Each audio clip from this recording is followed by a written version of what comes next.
परभणीमध्ये संविधान विटंबने प्रकरणी झालेल्या आंदोलनानंतर सोमनाथ सूर्यवंशींचा कारागृहामध्ये मृत्यू झाल्यानं वातावरण तापलं होतं।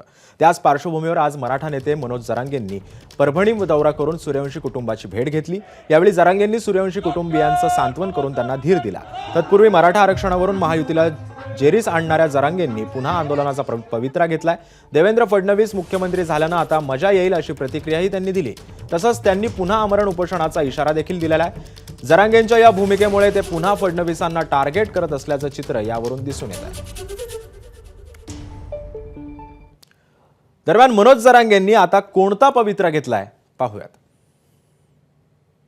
शेवटी समाज आपल्याला काही करू, आरक्षण आणि आरक्षणाचा विषय संपला, मी शेतकऱ्याचा घेणार। कसा मालाला भाव देत नाही ते, कसं धनगराचा समाज आरक्षण देत नाही ते बी बघतो मी यांच्याकडे।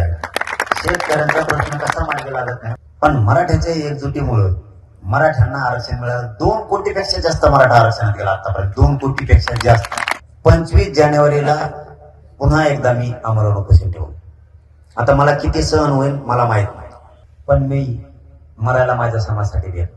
1 मेला तरी चालन, पण माझ्या करोडो मराठ्यांचे लेकरं सुखी झाले पाहिजे हे स्वप्न आहे। काही म्हणते ते सरकार आहे पुन्हा आहे ते का, आता तर खरी मजा आहे हिशोब चुकता करायची। होऊन द्या आता, पहिल्यांदा दुसरं ढकलेत होता ना, मी विरोध करत नाही, मी द्या म्हणतो, आता कळत देतो का नाही। फक्त 25 तारखेला जानेवारीच्या एक काही मराठ्यांनी घरी राहायचं नाही, आंतरवाली द्यायचं सगळे सगळे। तर मराठा आरक्षण हा मजेचा विषय नाही तर जिव्हाळ्याचा प्रश्न आहे अशा शब्दात मुख्यमंत्री फडणवीसांनी जरांगेंना सडेतोड उत्तर दिलंय। पाहूया।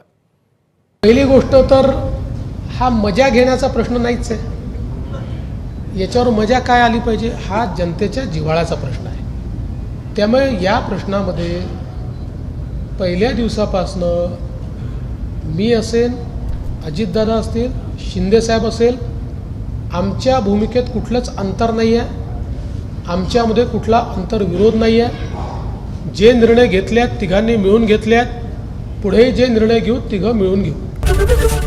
एबीपी माझा, उघडा डोळे बघा नीट।